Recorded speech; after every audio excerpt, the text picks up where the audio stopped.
కైలాస శిఖరం మీదున్న పరమశివుడి దర్శనం చేస్తానని హిమాలయ పర్వతాల దగ్గర ఉన్నటువంటి మానస సరోవరాన్ని దాటి కాళ్లతో నేను ఎక్కడమా అని కాళ్లతో ఎక్కడం మానేసి ఈ రెండు కాళ్ళు తీసి పైకి కట్టేసుకుని మోకాళ్లతో డేక్కుంటూ పర్వతం ఎక్కారు. ఎక్కితే ఈ కింద ఉండేటటువంటి చర్మము అన్ని పోయి ఎముకలు పైకి వచ్చేస్తే చీకటి పడిపోయిన డేకుతుంటే ఆయనకి దారి కనపడదని అక్కడ ఉండేటటువంటి మహాసర్పాలు పడగల విప్పి తమ పడగల మీద ఉన్నటువంటి మణుల కాంతిలో దారి చూపిస్తుంది. ఆయన భక్తికి పరవశించిపోయి వృద్ధుడి రూపంలో పరమశివుడు వచ్చారు. వచ్చి దర్శనమిచ్చి, ఎంత సాహసం చేశావప్పర్, ఇంత సాహసం చెయ్యకు, నీకు నేను తిరువయ్యూరులో దర్శనమిస్తాను వెళ్ళమన్నారు. కన్ను మూసి కన్ను తెరిచేటప్పటికి ఆరోగ్యంతో తిరువయ్యూరులో ఉన్నారు upper. Beyond any doubt prove చేశారండి. శివభక్తి ఎంత గొప్ప స్థితికి తీసుకెడుతుందో నాయనార్లు చాలా మంది. ఈ సమస్త ప్రపంచం ఒక శివలింగంగా కనపడింది. అలా బ్రహ్మాండములన్నీ నిండిపోయినటువంటి శివలింగము యొక్క పైభాగమునందు అమృతము ఘనీభవించినటువంటి ఆ చంద్రమండలం నుంచి పడేటటువంటి అమృత వృష్టి చేత తడుస్తూ ఉంటుంది. అది చల్లగా ఉంటే సమస్త ప్రాణులు చల్లగా ఉన్నట్లు లెక్క, సమస్త బ్రహ్మాండములలో ఉన్నవారు సంతోషంగా ఉన్నట్లు లెక్క. అందుకే శివలింగం మీద ధారాపాత్ర అని ఒక పాత్ర పెట్టి దానిలో నీరు పోసి దానికి కింద రంధ్రం ఏర్పరిచి సర్వకాలముల యందు దాంట్లోంచి జలములు జారి శివలింగం మీద పడేటట్టుగా ఏర్పాటు చేస్తారు. ఆ శివలింగం చాలా ఆశ్చర్యకరమైనటువంటి స్వరూపం. అసలు అది రూపముతో కూడినటువంటిది అందామా అంటే దానికి కళ్ళు లేవు, ముక్కు లేవు, చెవులు లేవు, నోరు లేదు. పోనీ రూపము లేనివాడు అరూపి, అసలు ఏమీ రూపం లేదండి అందామా? ఆయనకి రూపం లేకుండా లేడు. ఏదో ఒక లింగ స్వరూపం అని ఒక స్వరూపం ఒకటి ఉంది. పీఠం అంబమయం సర్వం శివలింగైశ్చ చిన్మయం సాకారంచ నిరాకారం నిర్గుణంచ గుణాత్మకం తత్వం తత్ పరమం బ్రహ్మ ఇది వేదాంత డిండిమహ అంటారు శంకరాచార్యుల వారు వేదాంత డిండిమల్లో. ఆ కింద ఉండేటటువంటి పీఠమంతా అమ్మవారు, పైన ఉండేటటువంటి చిన్మయ స్వరూపమే పరమశివుడు. వాళ్ళిద్దరూ విడివడి ఉండేటటువంటి స్వభావం ఉన్నవారు కారు. సర్వకాలముల యందు ఒకరితో ఒకరు కలిసి ఉంటారు. సుందరకాండలో సీతమ్మ తల్లి అంటుంది, శక్త్యా లోభయితుం నాహం ఐశ్వర్యేన ధనేనవా అనన్యే రాఘవేణాహం భాస్కరేణ ప్రభాయధ అంటుంది. నన్ను రాముడి నుంచి విడదీయగలవటోయ్, సూర్యుడి నుంచి సూర్యుడి ప్రభ, వజ్రము నుండి వజ్రము యొక్క కాంతి, పుష్పము నుండి పుష్పము యొక్క వాసన ఎలా విడదీయబడవో అలా నన్ను పరమాత్మ నుంచి విడదీయలేవండి. అలా వాళ్ళిద్దరూ సర్వకాలముల యందు కలిసే ఉంటారు. ఆ పార్వతీ పరమేశ్వర స్వరూపం అదిగో అటువంటి స్వరూపంలో ఆ శివలింగం చాలా చిత్రాతి చిత్రమైనటువంటి స్వరూపం. అందుకని అది రూపం ఉందందామా, రూపం లేదందామా? రూపము లేదనడానికి అక్కడ లింగ స్వరూపం, రూపం ఉన్నదనడానికి దానికి కాళ్ళు చేతులు లేవు. అందుకని దాన్ని అరూపరూపి అన్నారు. రూపము లేదనడానికి లేదు, రూపం ఉన్నదనడానికి లేదు. మరి ఏమిటది అంటే అరూపరూపి. అందుకని అదేమిటి లింగము అంటే ఏమిటి గుర్తు? అనంత కోటి బ్రహ్మాండములు నిండిపోయినటువంటి పరమాత్మని మీరు దేనితో చూపిస్తారు? చూపించడం కుదరదు. అందుకని లింగియా ఒక గుర్తు పెట్టారంతే, ఇదే పరమాత్మ అని అభిషేకం చేస్తున్నారు. అందుకే ఉపాసన దగ్గరికి వెళ్ళేటప్పటికి లింగోపాసన ఒక స్థాయి పైన ఉంటుంది. ఆ ఉపాసకులని క్రింది స్థాయి ఉపాసకులు చెనకడం కష్టం. అందుకనది లింగోపాసనం అనేటటువంటిది సామాన్యమైనటువంటి విషయం కాదు. ఆయనే సాకారమూర్తిగా ఉన్నప్పుడు సాంబ సదాశివుడై దర్శనమిస్తారు. సా అంబ అమ్మవారితో కలిసినటువంటి వాడై సగుణాకారంబుగా చూపవే చిన్నీరేజ విహారమత్వ మధుపా శ్రీకాళహస్తీశ్వర అంటాడు ధూర్జటి స్వామి. ఈ కన్నులతో చూడడానికి వీలుగా అమ్మవారితో కలిసి నాకు దర్శనం ఇవ్వవా అని అడుగుతాడు. అదిగో అలా కనపడినటువంటి స్వరూపాన్ని సాంబశివుడని పిలుస్తారు. అమ్మవారితో కలిసి ధవళవపుషమిందోర్ మండలే సన్నివిష్టం భుజగవలయహారం భస్మ దిగ్ధాంగదేహం మృగయ పరశు పాణిం చారు చంద్రార్థమౌళిం హృదయ కమల మధ్యే సంతతం చింతయామి అంటారు. ఒక రూపం కాదు పరమశివుడికి, అనేక రూపాలు, అనేక ఆయుధాలు. ఇందులో ప్రధానంగా ఒక చేతిలో మృగాన్ని పట్టుకుని, ఒక చేతిలో గండ్రగొడ్డలని పట్టుకుని, ఒక చేత్తో అభయముద్ర పట్టి, ఒక చేత్తో వరదముద్ర పట్టి ఉన్నటువంటి పరమాత్మని నేను సర్వకాలముల యందు నా చిత్తమునందు నిలిపి ధ్యానం చేస్తున్నాను అంటారు. ఆ శివ అన్నా ఆయనకి ప్రధానంగా శివ అని పిలుస్తాం. శివ అంటే శివం అంటే మంగళం. దానికి కొన్ని అర్థాలు చెప్పారు. మంగళము, కళ్యాణము, శ్రేయస్సు, భద్రము, ఈ అర్థములతో కూడినటువంటి మాటకే శివం అని పేరు. కాబట్టి శివ అంటే ఏమిటి? ఎక్కడెక్కడ శుభం కావాలని కోరుకుంటున్నారో అక్కడ శివారాధన జరిగి తీరవలే. ఎక్కడెక్కడ కళ్యాణము కావాలనుకుంటున్నారో అక్కడక్కడ శివారాధన జరిగి తీరవలే. ఎక్కడెక్కడ మీరు కళ్యాణము, భద్రము, శ్రేయస్సు, క్షేమము, యోగము, శాంతి వీటిని కోరుతున్నారో అక్కడక్కడ శివాభిషేకం జరుగుతూనే ఉండాలి. అందుకే పుట్టకోడిని నక్షత్రంలో పిల్లవాడు పుట్టాడండి, శివాభిషేకం చేసుకోండి. ఏమండి దుర్నిమిత్తములు కనపడుతున్నాయి, శివాభిషేకం చేసుకోండి. జాతకంలో రాకూడని గ్రహం వచ్చింది, పరమేశ్వరుడికి అభిషేకం చేయించుకోండి. నారుద్రో రుద్రమర్చయేత్. ఆయన్ని న్యాసం చేసుకుని ఆవాహన చేసుకుని అప్పుడు కూర్చుని శివాభిషేకం చేస్తారు. అదిగో అంత పరమ పవిత్రమైనటువంటి ఆ శివ అన్న నామం ఆయన సర్వకాలములయందు శ్రేయస్సును చేకూరుస్తాడు. ప్రధానంగా విష్ణు భగవానుడి గురించి కీర్తించినటువంటి భాగవతంలో వ్యాస భగవానుడు ఒక కథ చెప్పారు. దేని గురించి చెప్పారు? దక్ష ప్రజాపతి చేసినటువంటి నిరీశ్వర యాగం గురించి చెప్పారు. అందరినీ పిలుస్తాను, శివుడు మాత్రం అక్కర్లేదన్నాడు దక్షుడు. చేసుకోమన్నారు. అడ్డెవరు వస్తారు? చేసుకో, దానికి ఉంది, నీ ఇష్టం, చేయమన్నారు. చేశాడు. ఏమైంది? చేస్తున్నది యజ్ఞం, కావలసినది యజ్ఞము యొక్క ఫలితం. యజ్ఞమనబడేటటువంటి కర్మ జడం, తనంత తానుగా అదేం ఫలితం ఇవ్వదు. ఆ కర్మ చేత ప్రీతి పొందినటువంటి భగవానుడు తత్సంబంధమైనటువంటి క్రతువుకు మంగళాన్ని ఫలితాన్ని ఇవ్వాలి. కానీ నాకు ఈశ్వరుడు అక్కర్లేదన్నాడు, నాకు శివుడు అక్కర్లేదన్నాడు. యాగం చేశాడు. ఏమైంది? చిట్ట చివరికి ఏ తల్లి అనంతకోటి బ్రహ్మాండములు నిండి నిబిడీకృతపై పరమశివుని యొక్క ఇల్లాలైందో అటువంటి తల్లి తనకి కుమార్తెగా పుడితే ఆ వైభవాన్ని గుర్తెరగలేక ఆవిడ్ని కూతురుగా విడిచిపెట్టుకున్నాడు. ఆ తల్లి ఒక్క మాట అంది చిట్ట చివర, అగ్నిగుండంలో ప్రవేశించింది. ఎవ్వరూ కూడా చిట్ట చివర శరీరాన్ని త్యాగం చేసేసే ముందు అప్పుడు అబద్ధం చెప్పవలసినటువంటి అవసరం ఎవరికీ ఉండదు కదండి. అప్పుడు సత్యమే పలుకుతారు. అంతకన్నా సత్యమే ఉండాలి. ఆ తల్లి ఒక మాట చెప్పింది, తెలిసి తెలియక దక్ష నువ్వు ఒక ఘోరమైనటువంటి పని చేశావు. ఏమిటి నువ్వు చేసినటువంటి? భవాద్వేష్టి నహో శివాహ శివేతిరహ. నువ్వు భవుడైనటువంటి పరమశివుణ్ణి ద్వేషించావు. ఆయనకి లింగ పురాణంలో భవ అంటే సంజీవనం సమస్తస్య జగత సలిలాత్మిక భవ ఇత్యుచ్యతే మూర్తిర్భవస్య పరమాత్మనః.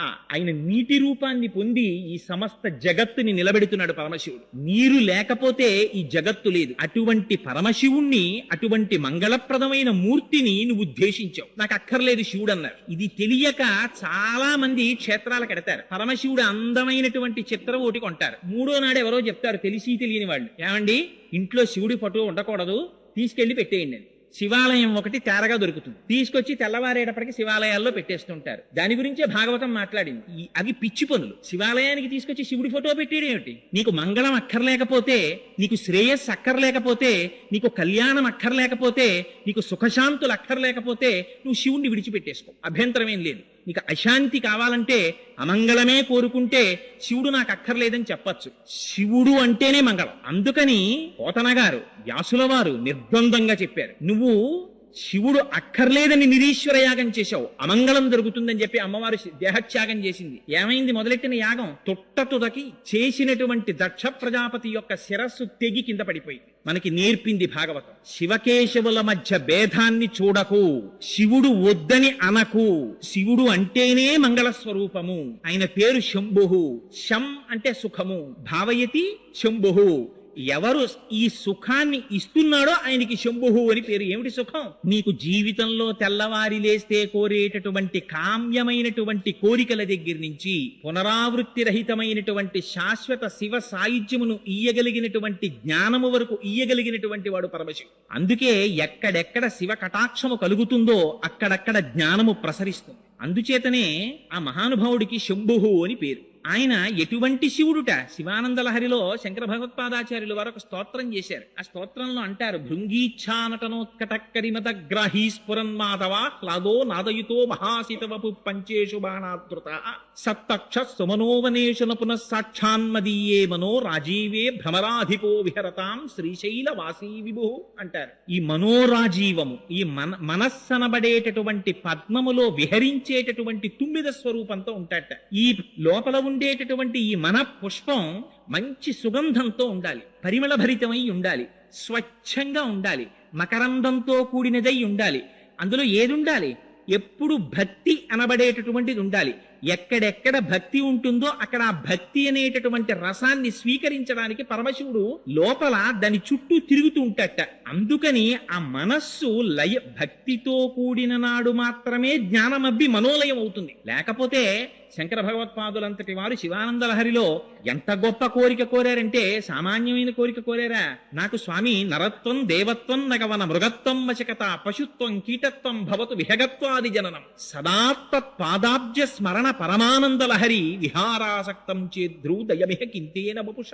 ఏ శరీరం వచ్చినా నాకు బాధ లేదు, నేను పక్షినైపోని, పిట్టనైపోని, పురుగునైపోని, కొమ్మనైపోని, కొండనైపోని, చెట్టునైపోని, పుట్టనైపోని. శరీరం దేని వల్ల వస్తుంది? శరీరం చేసుకున్నటువంటి ప్రారబ్ధ కర్మను అనుసరించి వస్తుంది. కానీ భక్తి మాత్రం పరమశివుని యొక్క అనుగ్రహం లేకుండా భక్తి రమ్మంటే రాదు. ఏమంటే రేపటి నుంచి నేను భక్తి చేస్తానండి, అది చేయడానికి ఎక్సర్సైజ్ ఏం కాదది. ఆ భక్తి ఏర్పడడం కూడా భగవంతుని యొక్క అనుగ్రహం ఉంటే తప్ప భక్తి ఏర్పడదు. ఆ భక్తి నిజంగా తాదాత్మ్యతతో కూడినటువంటి భక్తి ఏర్పడిందా, దాని నుంచి విడివడడం కూడా చాలా కష్టం. ఎందుచేత రామకృష్ణ పరమహంసకి పట్టిన పిచ్చి నాకెప్పుడు పడుతుందో అని ఏడిచారు చాలా మంది. ఎంతమందికి ఏర్పడుతుంది? లేచింది మొదలు పానీయంబులు త్రాగుచున్, కుడుచుచున్, భాషించుచున్, హాసలీలా నిద్రాదులు చేయుచున్, తిరుగుచున్, లక్షించుచున్, సంతత శ్రీనారాయణ పాద పద్మజుగళీ చింతామృతాస్వాద సంధానుండై మరచన్ సురారిసుతుడే తద్విశ్వమున్ భూవరా అని ప్రహ్లాదుని గురించి చెప్పినట్టు, ఏది చేస్తున్నా పరమాత్మని గురించినటువంటి ఆలోచన సంతతము లోపల తిరిగేటటువంటి చిత్తవృత్తి ఏర్పడడం అంటే అది కేవలం పరమేశ్వరుని యొక్క అనుగ్రహం చేత ఏర్పడుతుంది ఆ భక్తి. ఇంటి భక్తితో కూడి ఉన్నప్పుడు మాత్రమే జ్ఞానం ఏర్పడి ఆ మనస్సు ఆత్మలోకి లయమవుతుంది. శంకర భగవత్పాదులు తారావళి స్తోత్రంలో ప్రార్థన చేస్తారు. శ్రీశైల శృంగే వివిధ ప్రసంగే శేషాద్రి శృంగే సదా వసంతం తమర్జునం మల్లిక పూర్వమేనం సిద్ధిం తథావిధ మనో విలయం సమాధౌ గాత్రే యదా మమలతాః పరివేశయంతి కర్ణే యదాః విరచయంతి ఖగాశ్చనీడాస్ అంటారు. ఎంత గొప్ప స్తోత్రమో చూడండి. నిజంగా మనిషి లోపల సంకల్ప వికల్ప సంఘాతమైనటువంటి మనస్సు పనిచేస్తున్నంతసేపు, తిరుగుతున్నంతసేపు ఏవీ దగ్గరికి రావడానికి భయపడతాయి. ఓ చీమ దగ్గరికి రాదు, ఓ తీగ దగ్గరికి రాదు, ఓ చెట్టు దగ్గరికి రాదు. కోరికల పుట్ట అయినటువంటి మనస్సు వెనక్కి నడిచి ఆత్మలోకి లయమై తను నిర్వికల్ప సమాధిలో ఏ కోర్కెలు లేనటువంటి ప్రశాంతమైనటువంటి చిత్తంతో నేను శ్రీశైల శృంగ కుహరేషకతోపలప్సే, ఏనాడు ఆ శ్రీశైల శిఖరములో ఉన్నటువంటి గుహలలో కూర్చుంటానో ఆనాడుట ఎటువంటిది జరుగుతుందిట? గాత్రం యదా మమలతాః పరివేశయంతి. ఆ తీగ చెట్టు అల్లుకుంటుంది. ఆ పక్కనే మనం కూర్చున్నాం అనుకోండి, మనం వచ్చి అల్లుకోవద్దని తెలిసి వీళ్ళే వెళ్ళిపోతాడు.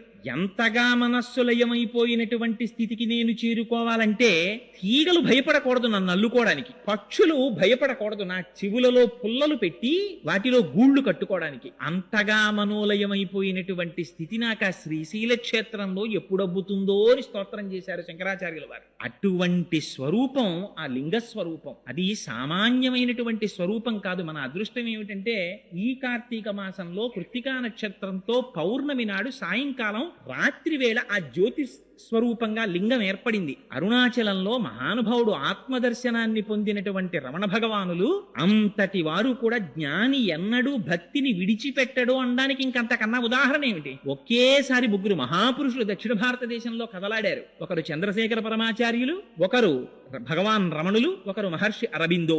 ముగ్గురు ఏకకాలమునందు జీవించారు. ఆశ్చర్యం, ఒక్కొక్కసారి నిజంగా ధర్మాకృతి అవి చదువుతుంటే ఆశ్చర్యం వేస్తుంది.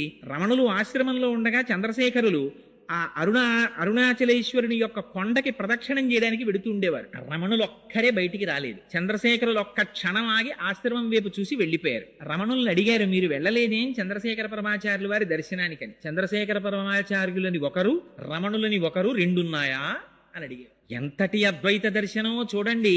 అసలు దాని నుంచి జారలేదు రమణులు ఎప్పుడు. తన శరీరానికి సర్కోమా పుట్టి రక్తం కారిపోతున్నప్పుడు కూడా, 104 జ్వరంతో శరీరం ఊగిపోతున్నప్పుడు కూడా, మీకు ఇప్పుడు కూడా స్వామి భగవాన్ మీరు ఇప్పుడు కూడా ఆత్మచింతనతోనే ఉన్నారా అంటే, గంధపు చెట్టుని పట్టి కొట్టినా, చెరుకు కర్రని పట్టి కత్తితో నరికినా, మోకాలకు పెట్టి విరిచినా, దంతముల మధ్య పెట్టి నలిపినా తీపి తప్ప చేదు రాదు. ఆత్మజ్ఞానము అబ్బినటువంటి వాడికి ఏమి చేసినా శరీరాన్ని ఆత్మస్థాయి నుండి దిగజారడు అని అటువంటి స్థితిని పొందారు మహానుభావులు.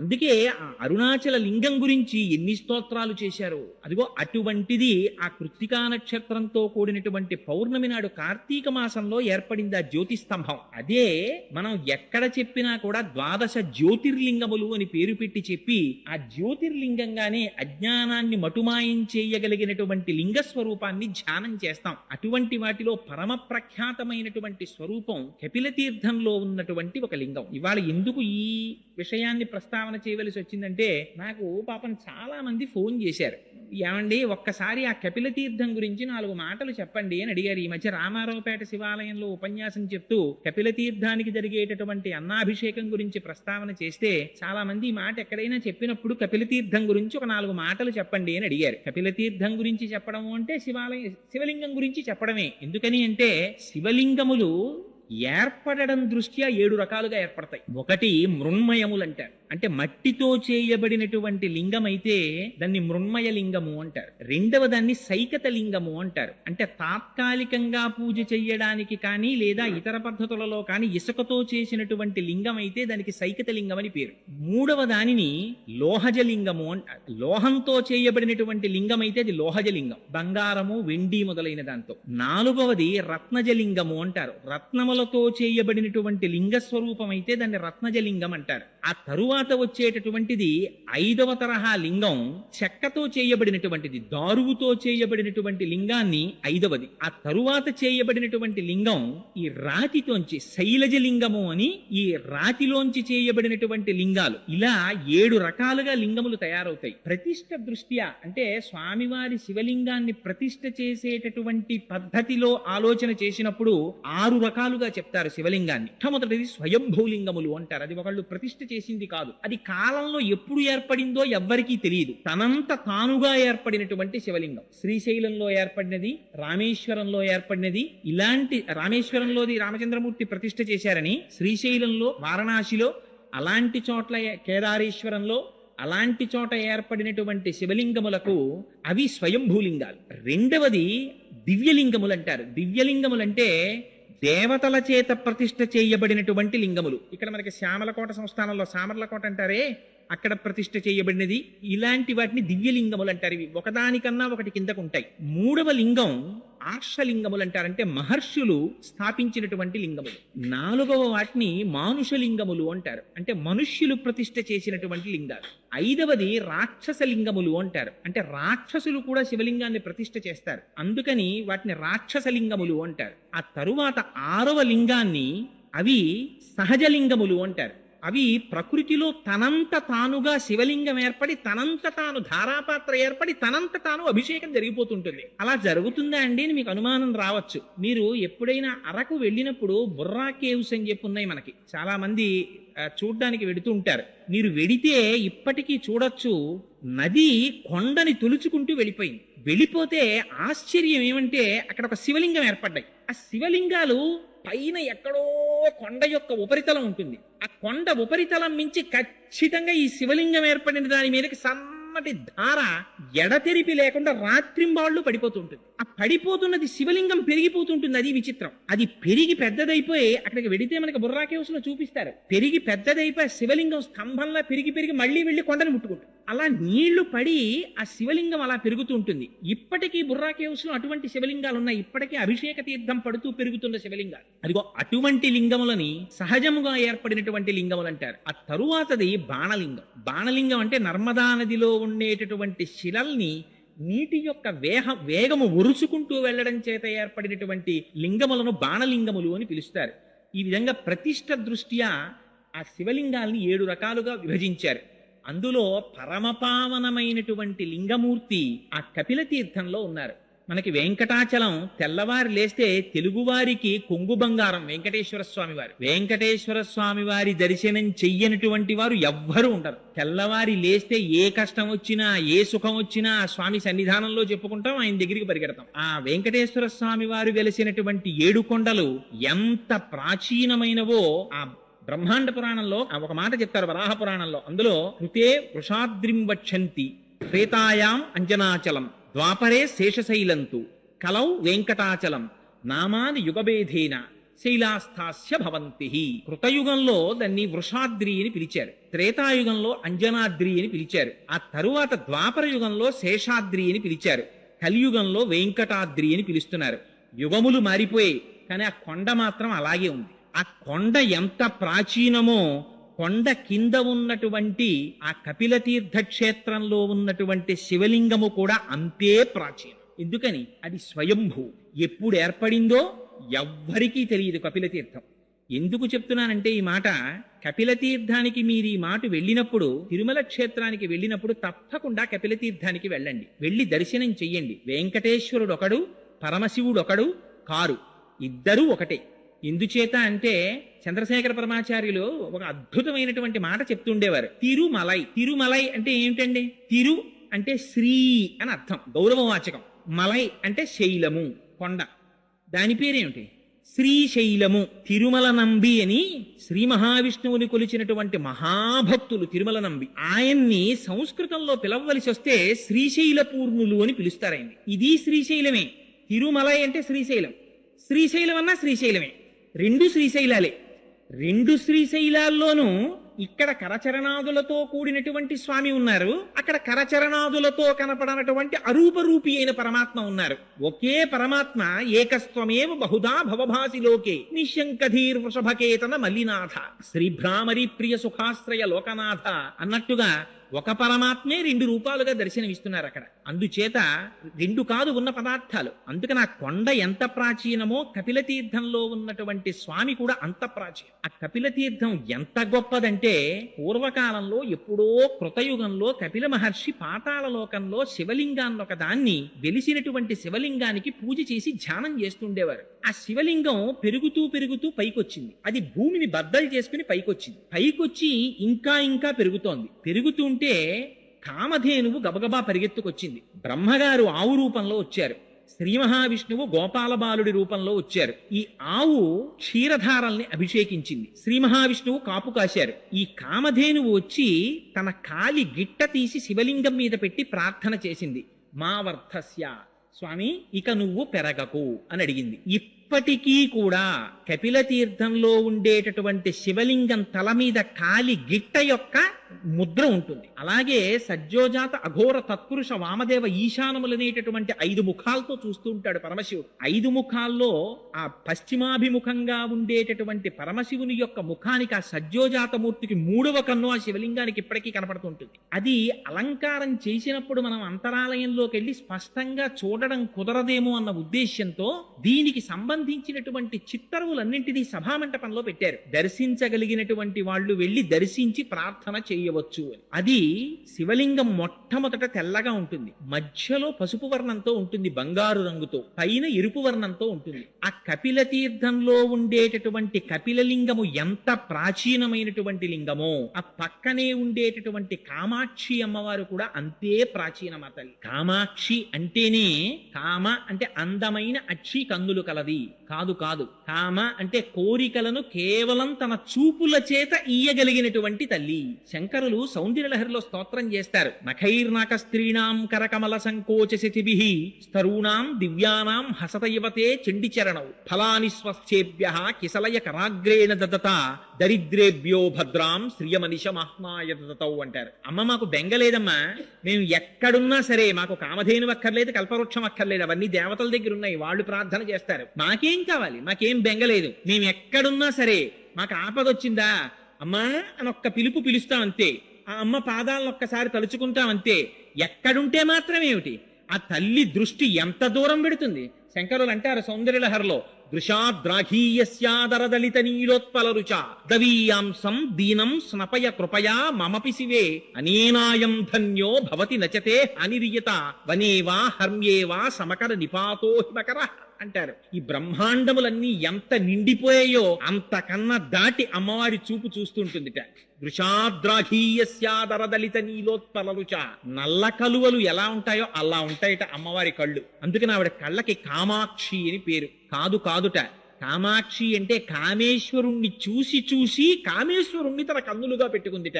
కాదుట, ఆవిడికి పంచకృత్యపరాయణ అని పేరు. సృష్టి స్థితి లయ తిరోధాన అనుగ్రహములను చేస్తుంది అమ్మవారు. ఆ తిరోధానం అంటే అణువుల కింద మార్చేస్తుంది ప్రపంచాన్ని, దాన్ని తనలో ఉంచుకుని మళ్ళీ తిరిగి ఉత్పత్తి చేస్తుంది, అది అనుగ్రహం అంటారు. అలా పంచకృత్యపరాయణ అయినటువంటి తల్లి పరమశివుడు లయమైపోయినటువంటి ప్రపంచాన్ని మళ్ళీ సృష్టించాలనేటటువంటి భావన ఏర్పడినప్పుడు ఆ భావన తెలుసుకుని పరమశివుని యొక్క శక్తిగా వ్యక్తీకరింపబడినటువంటి స్వరూపానికి కామాక్షి అని పేరు. కాంచీపురంలో పీఠాది దేవత ఆవిడ. అటువంటి కామాక్షీదేవి అక్కడ వెలిసి ఉంది. మీకు ఆశ్చర్యకరమైన విషయం ఏమిటో తెలుసా అండి?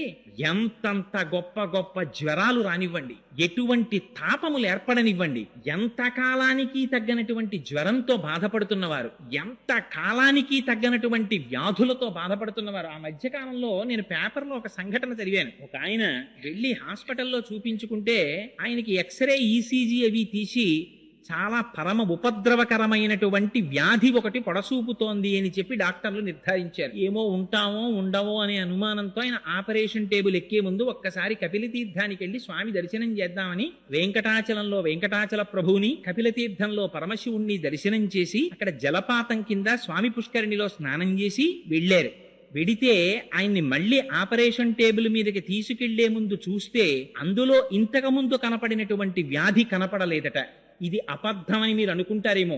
మీకు కాకినాడలోనే జరిగిన యథార్థమైన సంఘటన ఒకటి చెప్తాను. హైదరాబాద్ లో మహామహోపాధ్యాయ బిరుదాంకితులు పుల్లెల శ్రీరామచంద్రుడు గారని ఉన్నారు. ఆయన 5 సంవత్సరాల క్రితం ఆయనకి హార్ట్ స్ట్రోక్ వచ్చింది. వస్తే ఆయనకి ఎందరో ఐఏఎస్లు శిష్యులు ఉన్నారు. గబగబా ఆయన్ని తీసుకెళ్లారు హాస్పిటల్కి. సోమరాజు గారని చాలా ఫేమస్ కార్డియాలజిస్ట్. ఆయన చూసి నువ్వు ఇంటికి వెడితే మరణిస్తావు, బైపాస్ సర్జరీ చెయ్యాలన్నారు. వేదమునందు ఆయనకి ఎంతటి నమ్మకం అంటే అదండి భక్తి అంటే, అది ధృతి అంటే. ఈ హృదయ పుండరీకమునందు ఇంతకాలం సీతారాములకి గుడి కట్టి పూజ చేశాను. అటువంటి గుండెకాయని నీ కత్తులతో కిలుకుతావా? మా స్వామి పాదములకు తగలదా కత్తి? వీల్లేదన్నారు అని పక్క దిగి వెళ్ళిపోయారు. వాళ్ళు ఇచ్చిన మందులు పొద్దున్న వేసుకుంటే మత్తుగా ఉంటుందని మధ్యాహ్న కాలం కూర్చుని వేదములలో ఉండేటటువంటి సూర్యమంత్రములన్నిటినీ తీసుకుని తత్తుల్యంగా వాటిలో ఆరోగ్యం భాస్కరాదిచ్చేత్ అద్భుతమైనటువంటి శ్లోకాలు రాశారు. రాసి వాళ్ళ నాన్నగారు మహాపండితులు, ఆయన ప్రార్థనా శ్లోకాలు చేశారట ఆయన శరీరంతో ఉన్నప్పుడు. మహానుభావుడు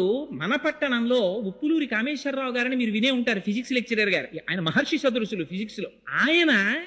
ఆయన వ్రాసినటువంటి ఆ శ్లోకాలని విని మొన్న హైదరాబాద్ లోను ఈ శ్లోకములు ఎట్టి పరిస్థితుల్లో చెక్కు చెదిరిపోకూడదని రామోజీ ఫిలిం సిటీ నుంచి ఒక ఆర్టిస్ట్ ని తీసుకొచ్చి, ఒక సింగర్ ని తీసుకొచ్చి వాటిని సీడీస్ చేశారు. ఒక పక్క నుంచి వేదమంత్రం పెడుతూ ఉంటుంది, ఒక పక్క నుంచి శ్లోకం పెడుతూ ఉంటుంది. అవి త్వరలో ఆవిష్కరింపబడబోతున్నాయి ఆ క్యాసెట్స్. ఎంత శక్తివంతంగా వచ్చాయంటే ఆ క్యాసెట్స్, ఆ మంత్రాల్ని నమ్ముకొని ముందు వీటి ప్రయోగం నేను నా మీద చేసుకుంటానన్నారు శ్రీరామచంద్రుడు గారు. 5 సంవత్సరముల నుంచి పారాయణ చేస్తున్నారు. 70వ సంవత్సరంలో హార్ట్ స్ట్రోక్ వచ్చినప్పుడు హాస్పిటల్ కి తీసుకెడితే ఆపరేషన్ చెయ్యకపోతే ఒక రోజు బతకవని డాక్టర్ల చేత సర్టిఫై చేయబడినటువంటి వ్యక్తి 75వ సంవత్సరంలో ఇవాళకి కూడా ఆయన సంతోషంగా ఉన్నారు. నిన్న రాత్రి 11 గంటలకి నేను కామేశ్వరరావు గారితో మాట్లాడుతుంటే శ్రీరామచంద్రుడు గారి నుంచి హైదరాబాద్ నుంచి ఫోన్ వచ్చింది. ఆ ఫోన్ కి వారి వాణికి ఒక నమస్కారం చేశారు. అది విశ్వాసం అంటే. అందుకని కపిలతీర్థం అంటే సామాన్యమైన క్షేత్రం కాదు. అక్కడ పరమశివలింగముతో పాటుగా ఆనాడు పరమశివుడు జటాజూటంలో పట్టినటువంటి గంగ త్రిపథగయై మందాకిని, భాగీరథి, భోగవతి అనేటటువంటి పేర్లతో పాతాళానికి వెడితే ఆ భోగవతి మళ్ళీ పై కుబికి అక్కడే పుష్కరిణిగా ఏర్పడింది. అది ఎంత శక్తివంతం అంటే పార్వతీదేవితో పరమశివుడు ఒక మాట చెప్పాడు. పార్వతి, ఈ తీర్థము ఎంత గొప్పదో తెలుసా? ఇది సాక్షాత్తుగా కార్తీక మాసంలో ఏ రోజులు పరమ పవిత్రమైనటువంటి మనం భావిస్తామో, శనివారాలు, సోమవారాలు, నాగుల చవితి, పౌర్ణిమ, ఏకాదశి, ద్వాదశి మొదలైనటువంటి తిథులలో మధ్యాహ్నం 12 గంటల నుంచి 12 గంటల 10 నిమిషాల వరకు ప్రతి రోజు కూడా 3 లోకములలో ఉండేటటువంటి సమస్త పరమ పావనమైనటువంటి తీర్థములన్నీ వచ్చి అక్కడ చేరుతాయిట ఆ పుష్కరిణిలో. ఆ తీర్థములో స్నానం చేస్తే ఎంతటి వారికి కూడా శరీరమునకు పట్టినటువంటి పాపరాశి ధ్వంసమైపోతుందంటారు. అంత శక్తివంతమైన పుష్కరిణి. మీకు ఇంకొక విషయం చెప్పాలి. తగ్గనటువంటి జ్వరాలు, తగ్గనటువంటి తాపములు ఉన్నటువంటి వారు అమ్మవారికి అలంకారము చేయబడినటువంటి చందన ప్రసాదం స్వీకరిస్తారు అక్కడ. అమ్మవారికి పుష్యమాసంలో పౌర్ణమి నాటికి ముందు వచ్చేటటువంటి శుక్రవారం నాడు విశేషమైన అభిషేకం చేస్తారు కామాక్షి అమ్మవారి. చేసి సాయంకాలానికి అమ్మవారి శరీరమంతా అలదడానికి కావలసినంత గంధాన్ని తీస్తారు. తీసి అందులో పన్నీరు పోస్తారు, కుంకుమ పువ్వు కలుపుతారు. ఈ చందనపు ముద్ద చేసి బయట స్వరయుక్తంగా శ్రీ సూక్త, పురుష సూక్త, దుర్గా సూక్త, భూసూక్త మొదలైనటువంటి సూక్తములను చదువుతూ ఉంటారు. లోపల తెర వెనకాతల అర్చకులు అమ్మవారికి ఈ చందనంతో అలంకారం చేస్తారు. మూర్తి అంతా చందనంతో అలంకారం చేసేస్తారు. చీర అమ్మవారికి చందనంతో కట్టేస్తారు. అంచులు చందనంతో తీర్చిదిద్దుతారు. అప్పుడు అలంకారం చేసి ప్రదోష వేళలో తెర తీస్తారు. తెర తీసి ఆ సమయంలో పంచవాయిద్యాలు మోగుతాయి. అప్పుడే అమ్మవారికి కుంభహారతి, సూర్యహారతి, చంద్రహారతి, నక్షత్రహారతి, మంగళహారతి, కర్పూరహారతి, ఈ హారతులన్నీ పడతారు. పట్టినప్పుడు అమ్మవారిని దర్శనం చేస్తారు. ఆ దర్శనం చేసినటువంటి వారికి ఆ మరునాటి ఉదయం అమ్మవారి ఆ రాత్రి అంతా అమ్మవారు ఆ చందనంతో ఉంటుంది. ఆ చందనాన్ని ఒలిచి ఆ చందనాన్ని ప్రసాదంగా ఇస్తారు. ఆ చందనమును లలాటమునందు ధరించినటువంటి వాళ్ళకి ఎందరికో తగ్గనటువంటి జ్వరములు, తాపములు తగ్గాయని శాస్త్రం పేర్కొంటోంది. ఎందరిదో అనుభవం. అంత గొప్ప తీర్థం కపిల తీర్థం. అక్కడ స్వామికి గడిచిపోయినటువంటి ఆశ్వీజ మాసంలో పౌర్ణమి నాడు 250 కిలోల బియ్యం అన్నం వండుతారు. వండి ఆ అన్నంతో స్వామివారికి అన్నాభిషేకం చేస్తారు. ఆ చేయబడినటువంటి అన్నాభిషేకం అయిపోయిన తర్వాత కొంత అన్నాన్ని పైన శివలింగంగా తయారు చేస్తారు. మళ్ళీ చేసి కాయగూరలు కొయ్యకుండా వంకాయలు, గుమ్మడికాయలు, పొట్లకాయలు, ఆనపకాయలు ఇలాంటి వాటిని నీటిలో ఉడికించి అన్నలింగం మీద త్రిశూలాన్ని, నాగాభరణాన్ని, వీటన్నింటినీ అలంకారం చేస్తారు. ఈ అలంకారం చేసి పైన ఉన్న శివలింగాన్ని తీసి మేళతాళాలతో తీసుకొచ్చి స్వామి పుష్కరిణిలో కలిపి ఆ మిగిలిపోయినటువంటి అన్నలింగం మీద ఉన్న అన్నాన్నంతటినీ తీసి అందులో ఈ కాయగూరలన్నింటినీ కలిపి ఆ ముద్ద తీసి ప్రసాదంగా ఇస్తారు. అటువంటి అన్నలింగ ప్రసాదమును ఎవరు స్వీకరిస్తున్నారో వాళ్ళకి ఎన్ని కోట్ల జన్మలకి కూడా ఆకలితో ఒకరి దగ్గరికి వెళ్లి చెయ్యి చాపి అడగవలసిన అవసరం లేకుండా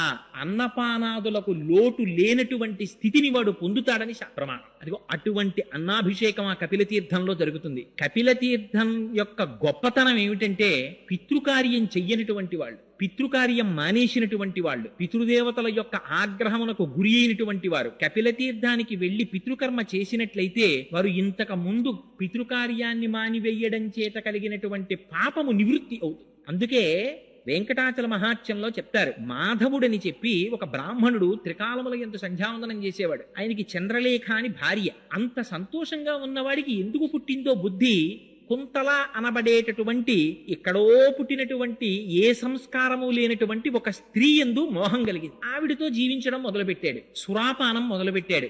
ఆఖరికి ఎంత దూరం వెళ్ళిపోయాడంటే మాంసభక్షణం చేయడం కూడా మొదలెట్టాడు. ఆవిడితో కలిసి కోయపల్లెల్లోకి వెళ్ళిపోయాడు. అటువంటి వాడు ఒకనాడు రాజు తన పరివారముతో కలిసి వెంకటాచల క్షేత్రానికి వెడుతుండగా చూసి వాళ్లతో పాటుగా బయలుదేరి వెళ్ళాడు. వెళ్ళి వాళ్ళందరూ కూడా మొట్టమొదటి కపిల తీర్థానికి వెళ్ళి అక్కడ పితృకార్యం చేశారు. ఈయన కూడా వాళ్లతో వెళ్లి పితృకార్యం చేసి మట్టి ముద్దలు తీసి పిండములుగా సమర్పించాడు. ఎందుకని తనకేమీ లేదు కనుక. తను ఏమి తింటున్నాడో దానితోనే పిండ ప్రదానం చేయాలి. అందుకని మట్టి ముద్దలతో పిండ ప్రదానం చేశాడు. వెంటనే ఆయన శరీరమునకున్నటువంటి పాపరాశి ధ్వంసమైంది. తరువాత వెంకటాచల పర్వత సానువులనెక్కి పైకెక్కాడు.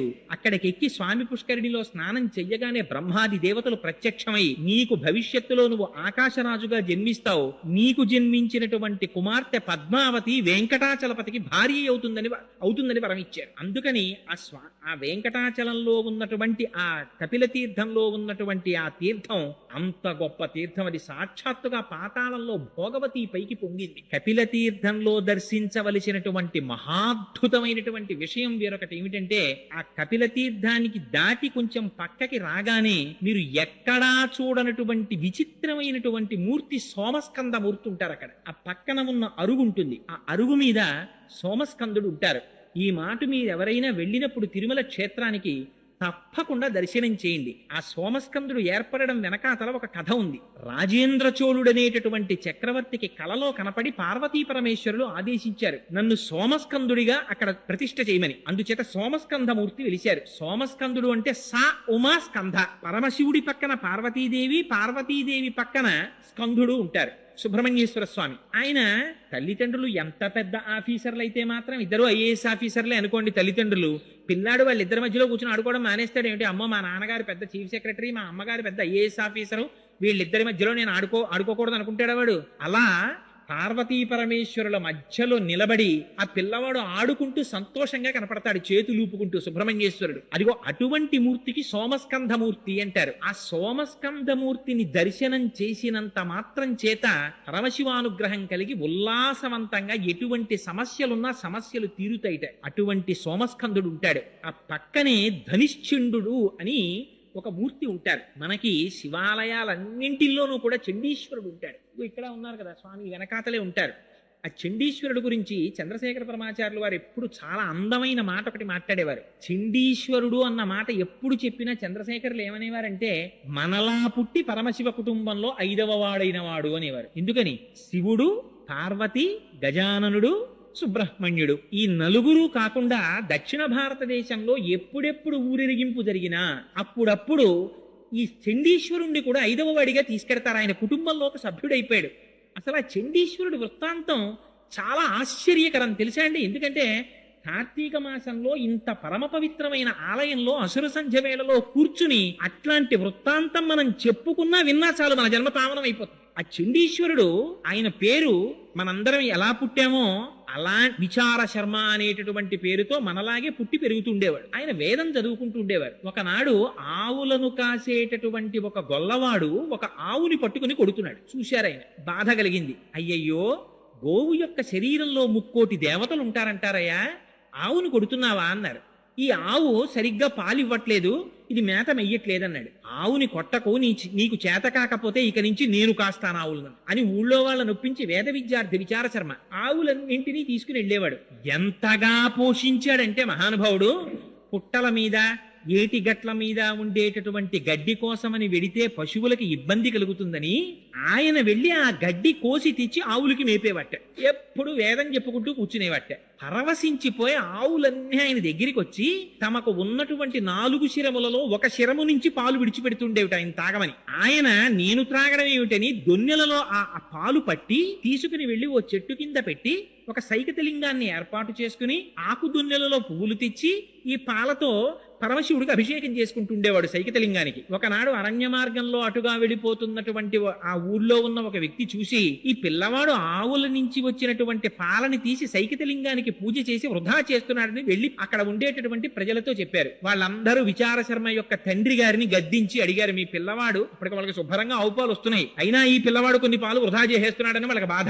చెప్తే నాకు తెలియదు ఈ విషయం, రేపు నేను పరికిస్తానన్నాడు తండ్రి. అని బయలుదేరాడు. విచార శర్మ కూర్చుని ఆవుల యొక్క ఒక్కొక్క శిరములోంచి వదిలినటువంటి పాలు పట్టి ఒక అత్తి చెట్టు కింద సైకతలింగాన్ని ఏర్పాటు చేసి దానికి అభిషేకం చేసుకుంటున్నాడు. మనస్సు లయమైపోయింది. ఇందాక చెప్పానే శ్రీశైల శృంగకుహరేషక దోపలప్సి అన్నట్టుగా అంతటా పరమశివుణ్ణి దర్శిస్తూ ఆ అభిషేకం చేస్తున్నాడు. నమక చమకాలు ఏముందండి అభిషేకంలో?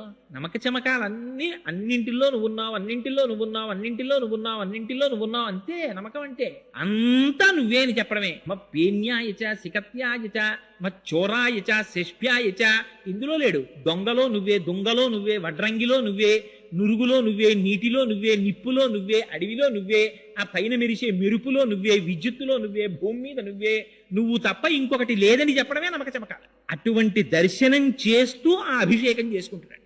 ఆ అభిషేకం జరుగుతున్నటువంటి సమయంలో తండ్రి చూశాడు. అరే రేవిడి ఇన్ని పాలు వృధా చేసేస్తున్నాడు రా అని ఒక కర్ర ఒకటి పట్టుకొచ్చి ఆ పిల్లవాడిని విపరీతంగా బాదాడు. కానీ ఆ పిల్లవాడి మనస్సంతా లయమైపోయింది పరమశివుల్లో. లయమైపోయినటువంటి వాడికి ఏది వినపడుతుంది కనుక, ఏం తగులుతుంది కనుక? తన్ను నిశాచురుల్ పొడవ దైత్య కుమారుడు మాటిమాటికో పన్నగశాయి, ఓ ధనుజభంజన, ఓ జగదీశ, ఓ సర్వాపన్న శరణ్య, ఓ అఖిల పావనయంచు నుతించు కాని తా కన్నుల నీరుతాడు భయకంప సమేతుడు కాడు భూవర అంటారు.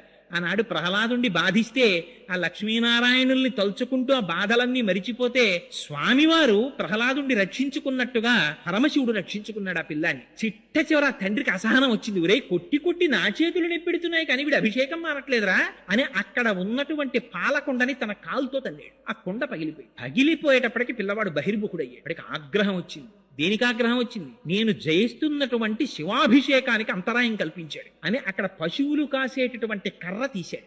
ఎంతవరకు నిలబడతాడో చూడాలనుకున్నారు పరమశివుడు. దాన్ని గొడ్డలిగా మార్చారు. కర్రో గొడ్డలో నాకు అనవసరం, చేస్తున్నటువంటి శివాభిషేకానికి అంతరాయం చేశాడు. అలా గొడ్డలి తీసి తండ్రి కాళ్ళ మీదకి విసిరాడు. ఆ గొడ్డలి తగిలింది, కాళ్ళు తెగిపోయి తండ్రి కింద పడి రక్త ప్రవాహం జరిగి మరణించాడు. లెక్క పెట్టలేదు. మళ్ళీ అభిషేకం మొదలు పెట్టేశాడు. చూశారు పరమశివుడు, ఆశ్చర్యపోయి మహానుభావుడు ఆయన సగుణాకారంబుగా చూపవే అని ప్రత్యక్షమయ్యాడు. ఇంత పిల్లవాడివి, ఇంత భక్త్యా అని పొంగిపోయి తన చేతులతో ఆలింగనం చేసుకున్నారట. ఎప్పుడైతే శివస్పర్శ కలిగిందో తేజోమయ శరీరుడైపోయాడు. ఆయనకి వరం ఇచ్చారు పరమశివుడు, ఈనాటి నుంచి నీకు నాకు సమర్పించబడినటువంటి సమస్త పదార్థములు నీకు చూపించి స్వీకరించాలి. శివాలయంలో ఇదొక అలవాటు ఉంటుంది. ప్రతి వాళ్ళు వెళ్లి చండీశ్వరుడి దగ్గరికి వెళ్ళి ఇలా ఇలా ఇలా తప్పట్లు కొడతారు. ఎందుకండి ఆ తప్పట్లు అని అడిగాం అనుకోండి, ఆయనకి చెవుడండి అంటారు. ఆయనకి చెవుడేమిటి? అదో మహాపరాధం కూడాను. చండీశ్వరుడికి చెవుడని ఎక్కడా చెప్పలేదు. ఏమని చెప్పారంటే ఆయన్ని ధనిశ్చిండు అని చెప్పారు. శంకర భగవత్పాదులంతటి వారు సౌందర్యలహరిలో ఒక శ్లోకం రాశారు. రణేజిత్వా దైత్యానపహృత్రై కవచిభిః విశాఖేంద్రో పేంద్రో శశివిశిత కర్పూర చకలం అని.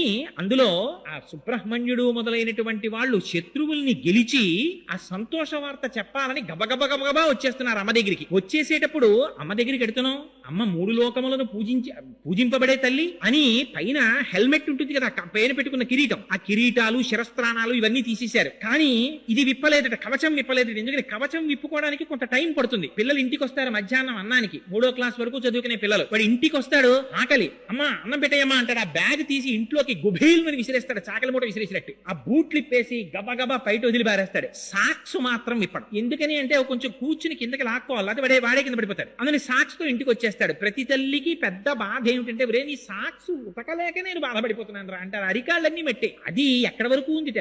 అమ్మ దగ్గరికి తొందరగా వెళ్ళిపోవాలని సుబ్రహ్మణ్యేశ్వరుడు, శ్రీ మహావిష్ణువు మొదలైనటువంటి వారు కూడా పాపం దొరికిన వాడు ఎవరంటే ఈనోడు అమాయకు నందీశ్వరుడు. ఆయన మీద పెట్టేస్తుంటారు. చాలా దారుణాతి దారుణ. భక్తికి కూడా ఒక అర్థం ఉండాలండి. కార్తీక మాసంలో దీపం తీసుకెళ్లి కొంచెం పెద్ద ప్లాట్ఫామ్ ఉంటే నందీశ్వరుడి తోక కింద మన కింద పెడితే మనం కూర్చోగలమా? ప్రేమ ఎక్కువైపోయిందండి కోటేశ్వరారు, మీరంటే ఎంత ప్రేమో మాకు అని నా పృష్ఠభాగం వెనకాతల దీపం పెట్టి పురాణం చెప్పమంటలా వారేటప్పటికి ముందు భోజనాదులన్నీ అన్నపూర్ణాదేవికి రావడం అన్ని సిద్ధం చేసేస్తుంది. లేకపోతే ఈయన గబాలను బయటికి వెళ్ళిపోయి భవతి భిక్షాందే అంటట, పరువు పోయేది అమ్మవారి. అందుకని ఇంట్లో అన్ని సిద్ధంగా చేసేసి ఉంచుతుంది ఆవిడ. గబుక్కుని బయటికి వెళ్ళిపోతారేమో ఈయనని. చంద్రశేఖరులంతటి వారు వ్యాఖ్యానంలో సంతోషపడిపోయారు. ఆ స్వామి స్వీకరించగా మిగిలిపోయినటువంటి పదార్థాల్ని మాత్రం ఇతరులు ముట్టుకోకూడదు. అవి నివృత్యై చండాంశ త్రిపురహర నిర్మాల్య విముఖై, అవి చండీశ్వరుడు స్వీకరిస్తాడు. ఆయనకి చూపించి తీసుకోవచ్చు. శివాలయంలో చాలా మంది ఏమనుకుంటారంటే, అమ్మో దీన్ని పట్టుకెళ్ళకూడదండి అని పట్టుకొచ్చి పాపం దొరికిన వాడు ఎవరంటే ఈనోడు అమాయకుడు నందీశ్వరుడు. ఆయన మీద పెట్టేస్తుంటారు.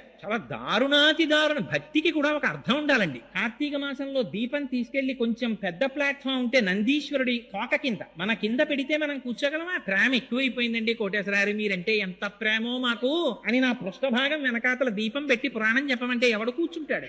అదే ఆ భక్తి అంటే. అరటిపండు ముక్క తెచ్చి ఆయన మూతికి పూసేయడం, అక్కడి నుంచి కోళ్ల మీద వాలే ఈగలన్నీ వచ్చి ఆయన మూతి మీద వాలుతూ ఉండడం. అదే నందీశ్వరుడు అంటే.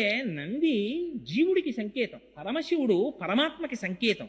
జీవుడికి ఆత్మకి భేదం పాటించకూడదు. అందుకని వృషస్య వృషణం స్పృష్ట్వా శృంగమధ్యే శివాలయం దృష్ట్వాక్షణం నరో యాతి కైలాసే శివ సన్నిధిం విధించింది శివాగం. కుడి చేత్తో నంది యొక్క అవయవాన్ని పట్టుకుని ఎడమ చేతితో నంది యొక్క రెండు కొమ్ముల మీద బొటన వేలు చూపుడు వేలు పెట్టి ఒక్క లిప్తకాలం అంతకన్నా ఎక్కువసేపు పట్టుకోకుండా రెండు శృంగముల మధ్యలోంచి శివలింగాన్ని దర్శనం చేసి శంభో శంకర అని విడిచిపెట్టి లోపలికెళ్ళాలి. వెళ్ళినప్పుడు అర్చకులకు తప్ప అన్యులకు అధికారం లేదు శివుడికి నందికి మధ్యలోకి వెళ్ళడానికి. ఒక పక్కకి నిలబడి నమస్కరించి వెళ్ళిపోవాలి. అంతేకాని దాని మధ్యలోకి దూరిపోవడం, ఆ రెండింటి మధ్యలో కూర్చుండిపోవడం, అక్కడ సాష్టాంగం పడిపోవడం అలా చెయ్యకూడదు శివాలయంలో. అందుకని ఆయన ఎప్పుడూ శివుణ్ణే చూస్తుంటాడు. రోహిణీ కార్తీ రానివ్వండి, వాన పడుతుండనివ్వండి, అల్పపీడనం ఏర్పడినివ్వండి, పెను తుఫాన్ రానివ్వండి, ఆయన ఎప్పుడైనా దుప్పటి కప్పుకోవడం పక్కకెళ్ళడం మీరు చూసారా? అలా ఉండదు. ఆయన ఎప్పుడూ శివుణ్ణే చూస్తాడు. నువ్వు ఏం చేస్తున్నా లోపల శివుణ్ణే దర్శించడం నేర్చుకో అన్నది నంది యొక్క సంకేతం. నంద ఇతి నందహ,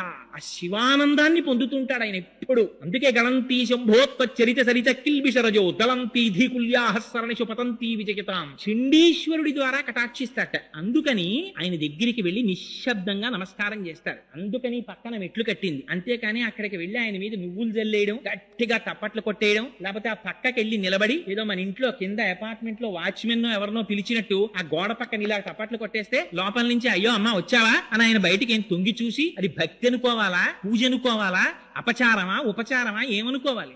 అక్కడ మెట్లు కట్టింది ఎందుకు? ఆ పక్క నుంచి మీరు వచ్చి తప్పట్లు కొట్టమనే. మెట్లు ఎక్కి అక్కడికి వెళ్ళి నిశ్శబ్దంగా నిలబడి ఆయన సర్వకాలముల యందు శివనామస్మరణలో ధ్యానమగ్నుడై ఉంటాడు. చిటికి చిన్నది వేయమన్నారు, ఇలాగా వేస్తే ధనిశ్చండుడని పేరు. ఆయన ధ్యానభంగమై నేత్రములు విప్పుతారట. విప్పితే ప్రసాదాన్ని చూపించమన్నారు. స్వామి వచ్చానయ్యా, మహానుభావ, చండీశ్వర, శివధ్యానపరాయణ, శివ పూజా ఫలందేహి, చండికేశ్వర నమోస్తుతే. స్వామి నేను శివుణ్ణి ఆరాధన చేశానయ్యా, నాకు ఆ ఫలితాన్ని ఇప్పించవా అని అడిగి ఆయనకు ఒకసారి ఇలా చూపిస్తే, శభాష్ చౌరా శివాలయానికి, చాలా సంతోషం, మూట కట్టుకుపో ఫలితాన్ని అంటే ఆయనకి చూపించి తీసుకెళ్ళమన్నారు. శివ నిర్మాల్యాన్ని దాటినా, పరమశివ నిర్మాల్యాన్ని తొక్కినా గత జన్మలలో చేసుకున్న పుణ్యం పోతుంది. మహిమ్నా స్తోత్రంలో చెప్పారు. అందుకే గంధర్వుడు దొరికిపోయాడు, పుష్పదంతుడు. అందుకని శివ నిర్మాల్యాన్ని తీసుకొచ్చి ఎక్కడ పడితే అక్కడ పారేయడం అలా చెయ్యకూడదు. శివాలయంలో ప్రవర్తించవలసినటువంటి విధానం ఉంది. ఆ విధానంలో ప్రవర్తించి భగవంతుని యొక్క అనుగ్రహాన్ని పొంది వెళ్ళాలి నిశ్శబ్దంగా. అందుచేత అదిగో అటువంటి ధనిశ్చండు ఉంటాడు ఆ కపిలేశ్వర తీర్థంలో. ఆయనని ఒక్క చిటిక వేస్తే చాలట, కన్నులు విప్పి మహానుభావుడు ఫలితాన్ని మనకి కటాక్షిస్తాడు. అదిగో అది ధనిశ్చండ వృత్తాంతం. అది దాటి యువతలకొస్తే అక్కడ కాలభైరవుడు ఉంటాడు. ఆ కాలభైరవుడు మహానుభావుడై ఆయన గురించి స్తోత్రం చేస్తారు. దేవరాజ సేవ్యమాన పావనాంగ్రి పంకజం వ్యాళయజ్ఞ సూత్రమిందుశేఖరం కృపాకరం నారదాది యోగి బృంద వందితం దిగంబరం కాశికాపురాధినాథ కాలభైరవం భజేత్. జ్ఞానముక్తి సాధనం చిత్రపుణ్యవర్ధనం శోకమోహ దైన్యలోభ కోపతాపనాశనం తే ప్రయాంతి కాల భైరవాంగ్రి సన్నిధిం ధ్రువం అని ఆ మహానుభావుణ్ణి నమస్కారం చేసినంత మాత్రం చేత కపిలతీర్థంలో ఉండేటటువంటి కాలభైరవుడి దగ్గర 2 శక్తులు ఉంటాయి. ఏమిటా? ఇవి నా సొంతంగా చెప్తున్నాను అనుకుంటున్నారేమో, మహాప్రభో వరాహ పురాణాంతర్గతం. అందులో ఆయన సంతాన రక్షకుడు. మనకి కలిగినటువంటి సంతానము రక్షింపబడేటట్టుగా చూస్తాడు.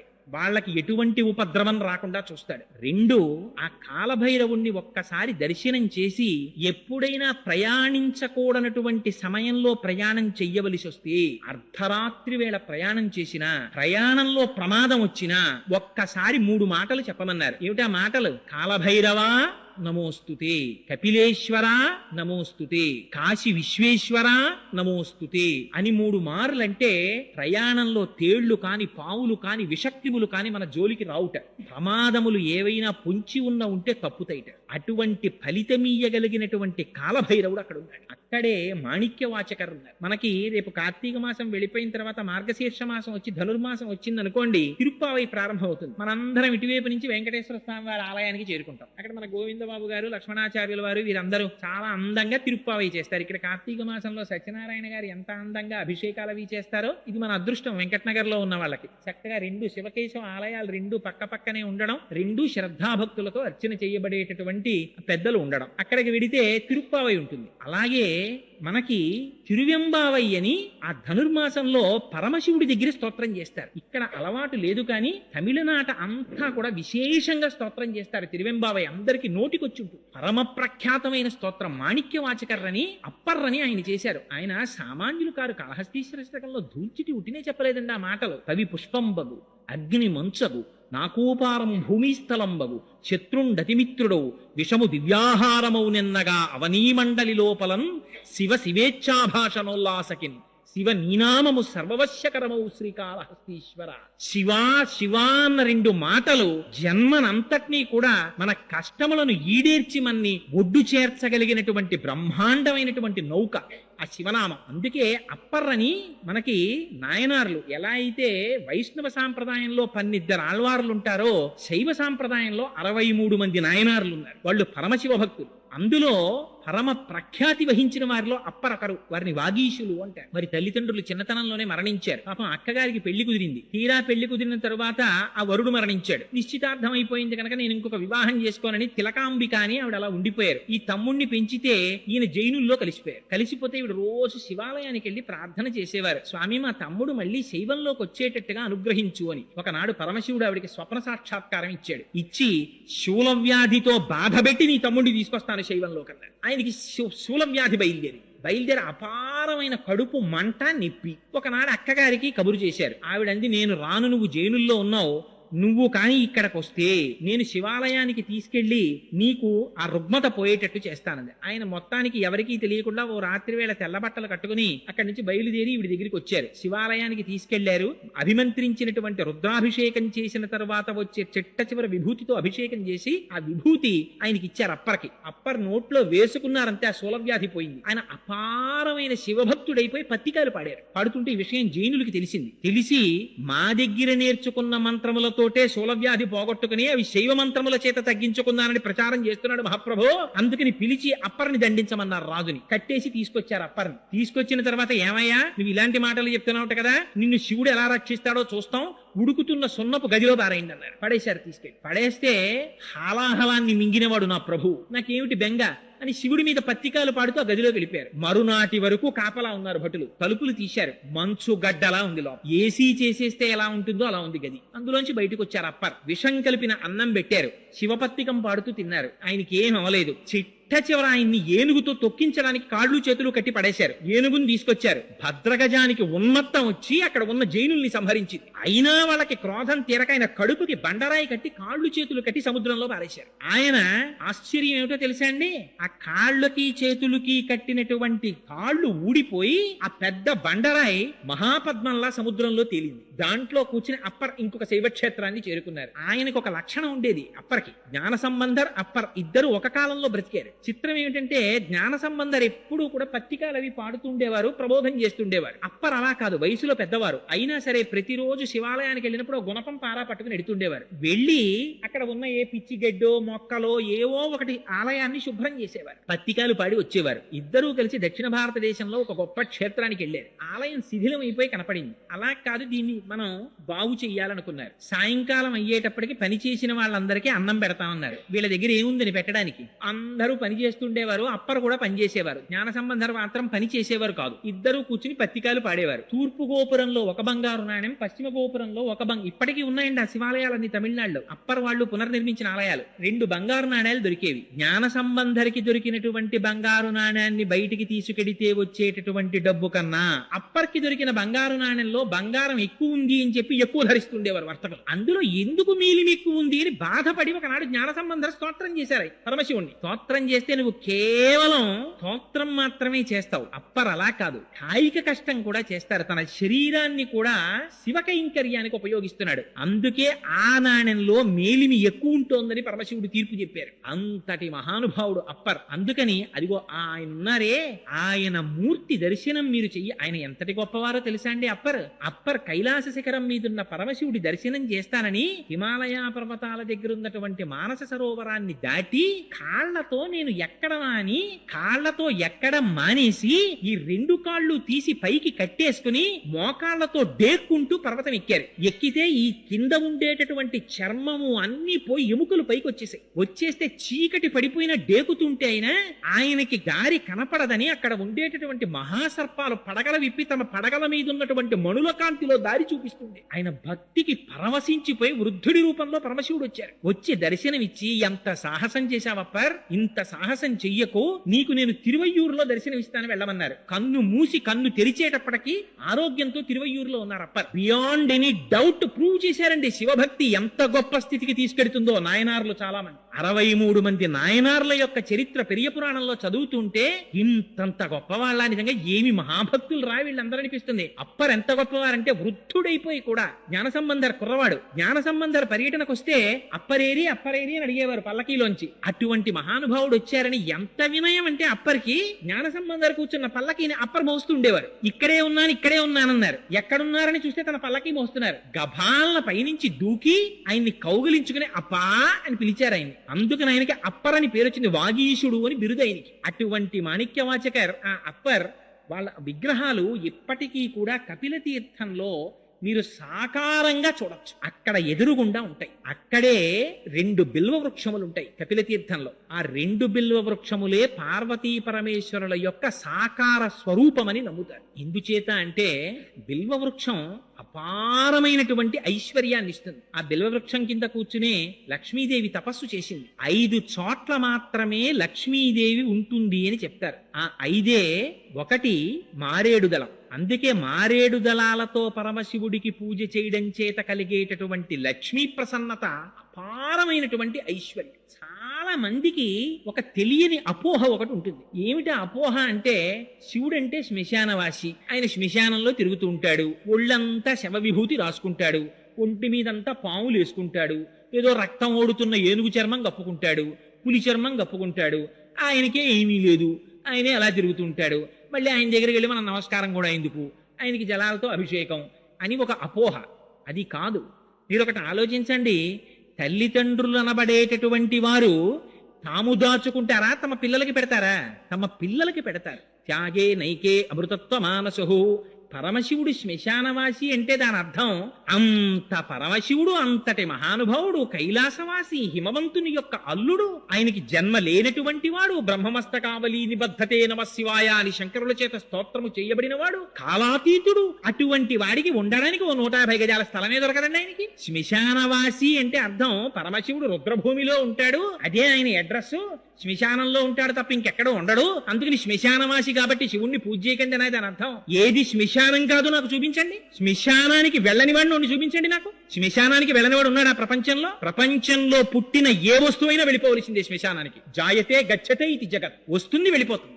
ఎక్కడెక్కడ ఈ జగత్తంతా పుట్టి వెళ్ళిపోతుందో అదంతా శ్మశానం. ఇక్కడ ఒక చెట్టు పుడుతోంది, చెట్టు మరణిస్తోంది, శ్మశానమైంది. ఇక్కడ నేను గట్టిగా మాట్లాడితే ధ్వని ప్రకంపనల చేత జీవులు చచ్చిపోతున్నాయి, శ్మశానమైంది. నా కాళ్ల కింద పడి జీవులు చచ్చిపోతున్నాయి, శ్మశానమైంది. నేను తింటే చచ్చిపోతున్నాయి, శ్మశానమైంది. అంతా మహాశ్మశానమైంది. అంటే సమస్తము పరమశివుని చేతనే ఆవురింపబడి ఉంది. శివుని కన్నా వేరొకటి లేదు. అందుకని బ్రహ్మాండ వ్యాప్త దేహ భసిత హిమరుచాభా సమానా భుజంగై.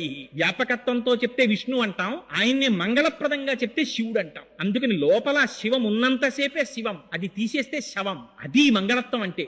అందుకని ఆయన శ్మశానవాసి అంటే ఆయన శ్మశానవాసి అండి నిజంగా ఎక్కడో శ్మశానంలో ఉంటాడనే దాని అర్థం. నిజంగా అలా ఉంటే ఇంకంతకన్నా గొప్ప ఉపకారం ఉందండి. ఎవడొస్తాడు మన వెనకాతల? ఒక్కడు వచ్చేవాడు లేడు. కింవానేన ధనేన వాజి కరిభి ప్రాప్తేన రాజ్యేన కింవా పుత్ర కళత్రమిత్ర పశుభిర్దేహేన గేహేన కిం జ్ఞాతైత క్షణభంగురం సపతిరోత్యాద్యం మనోదూరత స్వాత్మార్థం గురువాక్యతో భజ భజ శ్రీ పార్వతీ వల్లభం అంటారు శంకరులు. డబ్బు రాదు, మనం సంపాదించుకున్నటువంటి కార్లు రావు, వాహనములు రావు, రాజ్యం రాదు, తుట్టతుడకు మనం మనదనుకున్న ఈ శరీరం రాదు, కొడుకు రాడు, కూతుళ్ళు రారు, భార్య రాదు. ఎవరొస్తారు? చేసుకున్న ధర్మము, పరమశివుని అనుగ్రహము తప్ప ఇంకొకటి రాదు మనతో. అంతటి మహానుభావుడు శంకరుడు. శం కరోతి ఇది శంకర. ఆయనకి శుభం చెయ్యడం తప్ప అసలు శంకరుడికి అమంగళం చెయ్యడం చేత కాదు ఆయనకి. అటువంటి వాడు శంకరుడు అంటే. అందుకే ఆయనకి మారేడు దళాలతో పూజ.